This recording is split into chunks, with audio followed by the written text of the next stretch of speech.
পুরো 15 মিনিট সেজদায় ছিলেন এবং তারপর মাথা তুলে আকাশের দিকে আঙুল তুলে ইঙ্গিত করলেন, যেন সবাইকে জানিয়ে দিলেন যে এই সৃষ্টির অধিপতি কেবল একমাত্র আল্লাহই। হযরত আমিনা রাদিয়াল্লাহু তাআলা আনহা বলেন, আমি আমার শিশুকে কোলে নিয়েছিলাম, তখন দেখি যে আকাশের তারা যেন পৃথিবীর কাছে চলে আসছে। এরপর হঠাৎ করে এক টুকরো মেঘ আমার কক্ষে প্রবেশ করলো এবং আমার কোলে থাকা শিশুটিকে সেই মেঘের মধ্যে নিয়ে গেল। মেঘের ভিতর থেকে একটি আওয়াজ আসলো, হে ইব্রাহিম, এই শিশুকে সারা দুনিয়ায় প্রদক্ষিণ করাও, সব নবীর গুণাবলী দাও, ইউসুফের সৌন্দর্য দাও, আউবের ধৈর্য দাও, ইব্রাহিমের বন্ধুত্ব দাও এবং দাউদের মিষ্টি ভাষা দাও। আমিনা রাদিয়াল্লাহু তাআলা আনহা বলেন, সেই মেঘ কিছু সময় পর সেই মেঘ অদৃশ্য হয়ে গেল এবং দেখি যে আমার শিশু আমার কোলে শুয়ে রয়েছে।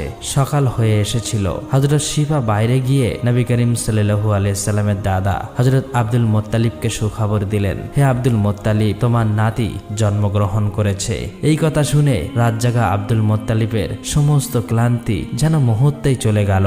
তিনি আনন্দে কেঁদে ফেললেন এবং বললেন, আমাকে তাড়াতাড়ি আমার নাতিকে এনে দাও। হযরত শিফা নবী করিম সাল্লাল্লাহু আলাইহি ওয়াসাল্লামকে নিয়ে আসলেন আর তাকানোর সঙ্গে সঙ্গে সবার মুগ্ধতা চরমে পৌঁছালো। এমন অসাধারণ সৌন্দর্য নিয়ে আমেনার ঘরে শিশুর জন্ম হলো। নবীর সব চাচারাও আনন্দে উচ্ছ্বাসিত হলেন। এমনকি আবু লাহাবের কৃতদাসী সুয়াইবা তখন আবু লাহাবকে এসে জানালো, হে আবু লাহাব, তোমার ভাতিজার জন্ম হয়েছে। তখন আনন্দে আবু লাহাব বললেন, আমি তোমাকে এই আনন্দে মুক্ত করে দিলাম। হযরত আব্দুল মুত্তালিব ছিলেন বয়স্ক একজন ব্যক্তি, কিন্তু তার এই নাতির জন্ম তাকে অনাবিল আনন্দে ভরিয়ে দিল। তিনি এতটাই আনন্দিত ছিলেন যে নাতিকে কোলে নিয়ে